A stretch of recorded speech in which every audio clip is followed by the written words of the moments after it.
तभी मास्टर च्योन एक बुक को निकालकर योनसोल को पकड़ा देते हैं। उस बुक को देख योनसोल पूछता है, आखिर ये क्या है? इस पर आगे से मास्टर च्योल कहते हैं, ये वही चीज है जिसकी तुझे जरूरत है। इसे सुन योनसोल उस बुक को ध्यान से पढ़ने लगता है। तभी वो कुछ देर बहुत ज्यादा शॉक्ड हो गया था, क्योंकि उस बुक में पूरे जियांगू की पॉलिटिकल सिचुएशन, हर एक सेक्ट और क्लैन के ट्रेड्स और इंफॉर्मेशन, और उसी के साथ उस क्लैन के इंटेलिजेंट रिनोड मार्शल मास्टर, और उसी के साथ उस बुक में 10 डिमोनिक मास्टर के बारे में डिटेल इंफॉर्मेशन लिखी थी। इसे पर योनसोल मन में कहता है, इस इंफॉर्मेशन को हासिल करना किसी ऑर्डिनरी ब्लैकस्मिथ के बस की बात नहीं है। आखिर ये पर्सन है कौन? तभी पीछे खड़ा मास्टर चियोल कहता है, इस बुक को पढ़ने के बाद में तुम्हें किसी भी तरीके की डिफिकल्टी को फेस नहीं करना पड़ेगा। जब तुम्हारा पढ़ना हो जाए तो इस बुक को जला देना। इसे सुन योनसोल मन में कहता है, मुझे पता नहीं आखिर ये पर्सन रियल में है कौन, लेकिन अगर उसके पास में इतनी सारी इंफॉर्मेशन और पावर है, इसका मतलब वो कोई ऑर्डिनरी पर्सन नहीं है। और आगे से पूछता है, सर क्या मैं आपसे एक क्वेश्चन पूछ सकता हूँ?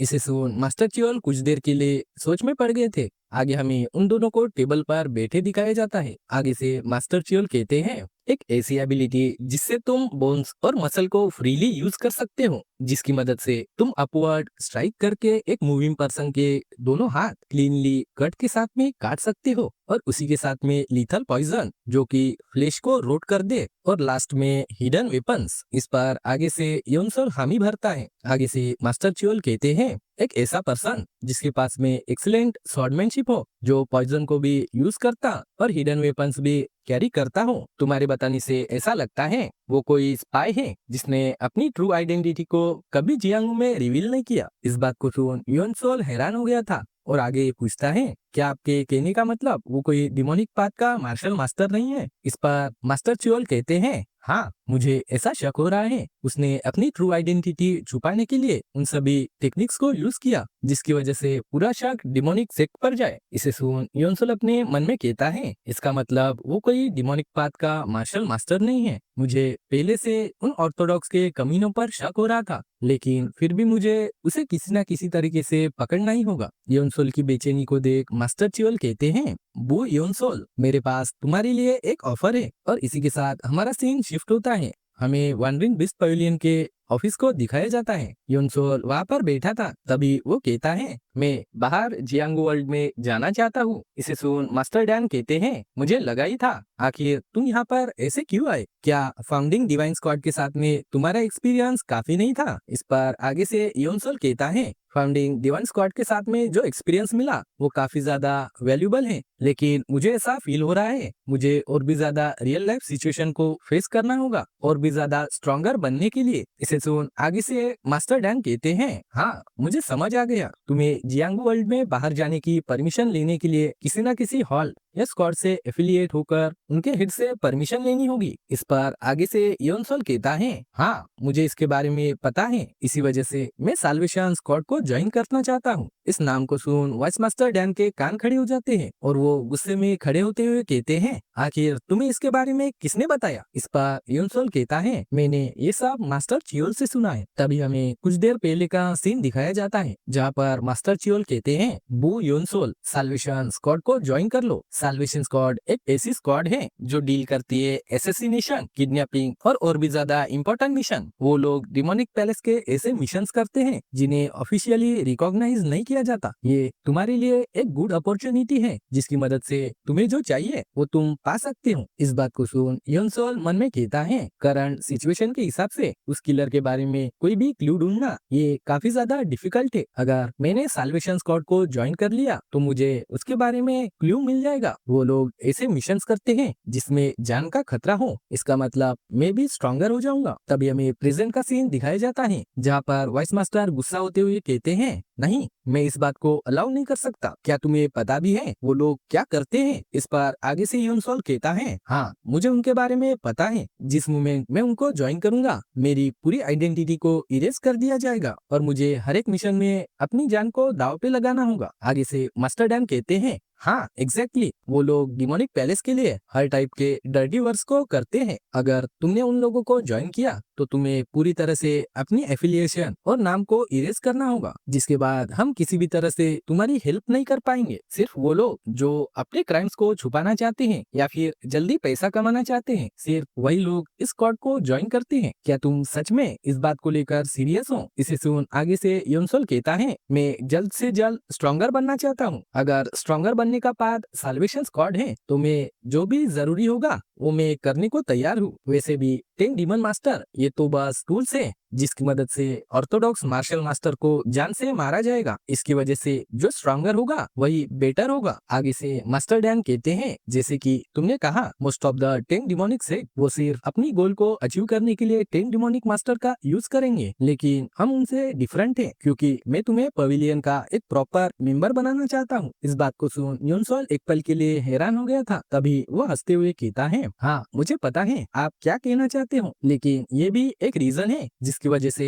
मैं साल्वेशन स्क्वाड को ज्वाइन करना चाहता हूँ। आगे से योनसोल बताता है, क्योंकि अभी तक जो मैंने देखा है वंडरिंग नाइट पवेलियन के जो लोग हैं वो लोग कभी भी कंफर्ट और प्रोटेक्शन के साथ में और ज्यादा स्ट्रॉन्गर ग्रो नहीं कर पाते। योनसोल की इस बात को सुन वाइस मास्टर थोड़ी देर कुछ सोचते हैं और कहते हैं, लगता है तुम अपना माइंड चेंज नहीं करने वाले। चलो ठीक है, लेकिन सिर्फ 1 साल के लिए। इसे सुन योनसोल खुश हो जाता है। आगे मास्टर डैन कहते हैं, अगर तुम्हें लगे तुम अपनी इम्प्रूवमेंट के साथ में खुश हो तो तुम कभी भी साल्वेशन स्क्वाड को क्वाइट करके वापस आ सकते हो। अब तुम बाहर जियांगू वर्ल्ड में जा रहे हो तो मैं तुम्हें कुछ बताना चाहता हूँ। तुम्हारी अभी की अपीयरेंस बहुत ज्यादा कॉन्स्पिशियस है क्योंकि तुम 10 डीमन मास्टर की तौर पर बहुत ज्यादा फेमस हो, जिसकी वजह से तुम्हें खुद की ट्रू आइडेंटिटी को छुपाना ये बहुत ज्यादा काम आएगा। आगे हमें एक भीड़ भाड़ वाली जगह को दिखाया जाता है। वो एरिया था डोंगटिंग लेक। तभी योनसोल वहाँ पे पहुंच जाता है। उसने खुद की अपीयरेंस को पूरी तरह से चेंज कर दिया था और वो टोटली डिफरेंट पर्सन जैसा लग रहा था। तभी वो मन में कहता है, पहले जब भी मैं यहाँ पे आता था बहुत सारे लोग मेरे बारे में बातें करते थे। अच्छा हुआ वॉइस मास्टर ने मुझे खुद के लुक्स को चेंज करना सिखा दिया। और एक टूटी फूटी बिल्डिंग के सामने खड़े होते हुए कहता है, अच्छा तो ये है साल्वेशन स्क्वाड युयांग ब्रांच। आगे योनसोल वहाँ का गेट खटखटाता है और गेट खोलकर अंदर जाता है। वहाँ का नजारा काफी ज्यादा शांत लग रहा था। वो एक लाइब्रेरी की जैसी जगह थी। यूनसियोल वहाँ से जाते हुए कहता है, ये क्या ही पीसफुल लाइब्रेरी है। क्या ये सच में साल्वेशन स्क्वाड का बेस है? तभी कोई कहता है, वेलकम, क्या यहाँ पर तुम कुछ ढूंढ रहे हो? इसे सुन योनसल अपने कपड़े से बुक निकालते हुए कहता है, मैं यहाँ पर बुक को सेल करने आया हूँ। इस पर वो पर्सन अपना हाथ बढ़ाते हुए उस बुक को ले लेता है। उस बुक पर एक सीक्रेट कोड लिखा था जिसे वो मास्टर बड़ी ध्यान से देखता है और कहता है, ये तो काफी ओल्ड बुक है, इसके लिए तुम्हें ज्यादा कुछ नहीं मिलेगा। इस पर आगे से योनसल कहता है, अगर ऐसा है तो मैं इसके बदले में किसी वर्क को ट्रेड करना चाहता हूँ। इसे सुन वो पर्सन चिल्लाते हुए मावोन का नाम लेता है। इसे सुन एक पर्सन दौड़ते हुए वहाँ पर आता है। आगे वो पर्सन कहता है, इस बच्चे को अंदर ले जाओ और अंदर जो भी बुक है उन्हें दिखाओ। इसे सुन वो पर्सन योनसोल को बड़े प्यार से अंदर की तरफ ले जाने लगता है। अंदर ले जाकर गेट बंद कर वो पर्सन कहता है, मेरा नाम मा वोन है और मैं सीक्रेट मीटिंग्स का इंचार्ज हूँ। और ये पर्सन था साल्वेशन स्क्वाड युयांग ब्रांच का मीटिंग मीडिएटर। उसकी बात को सुन योनसोल मन में कहता है, सडनली यहाँ का एटमोस्फियर चेंज हो गया। आगे वो पर्सन कहता है, हमारे कन्वीनियंस के लिए हम साल्वेशन स्क्वाड के मेंबर को उनके नंबर से बुलाते हैं और तुम्हारा नंबर है नंबर 18। अगर तुम इस बुक से किसी भी मिशन को एक्सेप्ट कर लो तो मैं तुम्हें इसके बारे में डिटेल इंफॉर्मेशन दूंगा। इसे सुन योनसोल उस बुक को पकड़ते हुए ध्यान से देखने लगता है। तभी वो एक मिशन को देखता है जो कि 3rd इशू और 500 सिल्वर नियांग का था। इस मिशन में बोशान एसेंस को लेना था। इसे देख आगे से योनसल कहता है, आखिर ये 3rd इशू क्या है? इस पर मावन कहता है, ये रेफर करता है अमाउंट ऑफ टाइम जब मिशन इशू किया गया था। ये मिशन 3 बार इशू किया गया और तीनों बार ये फेल्ड हो गया। इसे सुन आगे से योनसल मन में कहता है, यहाँ पर मोस्टली स्टीलिंग ट्रेजर और स्प्रेडिंग मिस इन्फॉर्मेशन के मिशन है। इस टाइप के मिशन मेरे किसी भी काम के नहीं है। मुझे एक ऐसा मिशन चाहिए जिसमें मैं फाइटिंग करके खुद की स्किल को टेस्ट कर और भी ज्यादा स्ट्रॉन्गर हो पाऊँ। यहाँ पर यकीनन कुछ तो भी होगा। तभी उसकी नजर नाइन्थ इशू पर जाती है। नाइन्थ इशू जो कि 3000 सिल्वर नियांग का था, जहाँ पर ब्लड इन कल्ट के सोल स्प्रिंग हॉल के वाइस हॉल मास्टर को एलिमिनेट करना था। तभी माउन उसे रोकते हुए कहता है,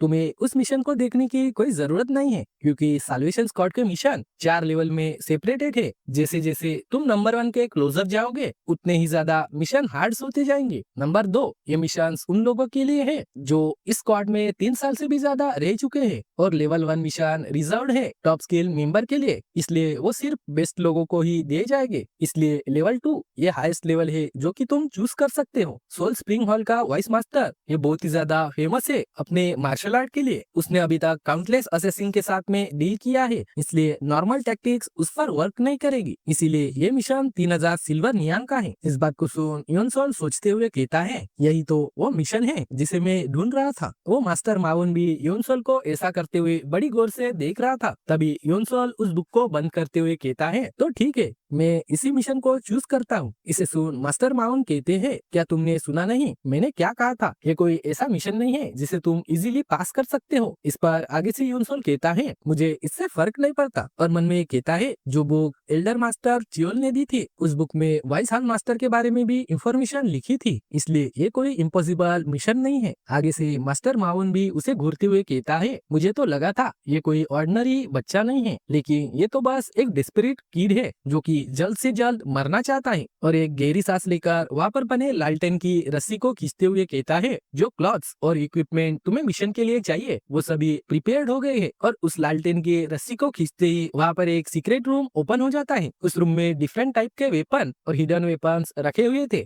मास्टर माउन वहाँ से कपड़े और वेपन निकालकर फेंकते हुए कहते हैं, चलो इन सभी को उठा लो। उन वेपन्स और कपड़ों को देख योनसोल कहता है, ये तो काफी ज्यादा ओल्ड और रस्टेड है। मुझे ऐसा लगता है वो अपने अच्छी चीजों को मुझ पर वेस्ट नहीं करना चाहते, क्योंकि उन्हें लगता है मैं इस मिशन में जल्द ही मारा जाऊंगा। चलो छोड़ो, वैसे भी ये मैटर नहीं करता। मैं इस मिशन को कंप्लीट कर अपनी वैल्यू प्रूव करूंगा। और वहाँ से गुड बाय बोलकर चला जाता है। मास्टर माउन वहीं पर खड़े थे। तभी वो एक गहरी सांस लेते हैं। आगे वही बूढ़ा मास्टर गेट खोलकर अंदर आते हुए कहता है, आखिर सब कुछ कैसा रहा? इस पर माउन कहता है, उसने स्टार्ट में ही लेवल 2 के मिशन को चूज कर लिया। मुझे लगता नहीं हम उसे फिर से देख पाएंगे। लेवल 2। इस बात को सुन वो मास्टर शॉक होते हुए कहता है, ये मिशन तो ब्लड इन कल्ट के सियोक जियोंग को मारने का है। ये तो वही मिशन है जो कि इलाइट लेवल के मार्शल मास्टर भी करने के लिए फेल हो गए थे। इस पर मास्टर माउन कहता है, मैंने तो बस उसे रैंडम इक्विपमेंट दे दिए, क्योंकि मैं इस फालतू की चीज पर अपने रिसोर्सेस वेस्ट नहीं करना चाहता था। इस पर वो ओल्ड मास्टर सोचते हुए कहता है, मुझे पता नहीं वो बच्चा कहाँ पर आ गया, लेकिन उस बच्चे को साल्वेशन स्क्वाड में भेजना ये तो कुछ ज्यादा ही हो गया। तभी हमें ब्लड इन आइलैंड को दिखाया जाता है। आगे हमें उसके बारे में बताया जाता है, ये एक ऐसा इविल सेक्ट है जो कि डिमोनिक पाथ पर चलता है, और वो लोग ब्लड कल्ट से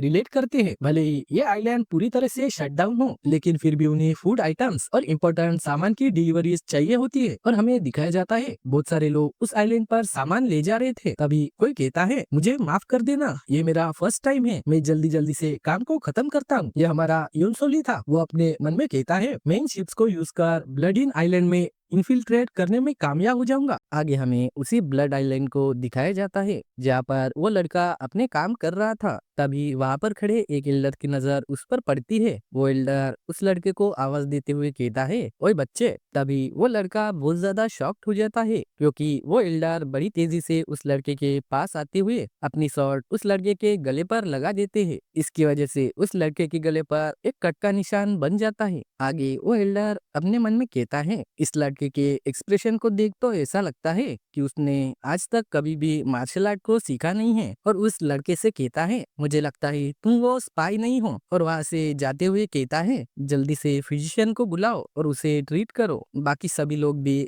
उस लड़के की तरफ भागकर आते हुए कहते हैं, आखिर तुम्हें क्या हुआ? तुम ठीक तो हो? आगे हमें वही के फिजिशियन को दिखाया जाता है जहाँ पे वो उस लड़के के घाव को साफ कर उस पर टाके लगा देता है और उसके घाव पर पट्टी बांधते हुए कहता है, तुम्हारे घाव से खून निकल रहा था, लेकिन तुम्हारा घाव काफी डीप नहीं था।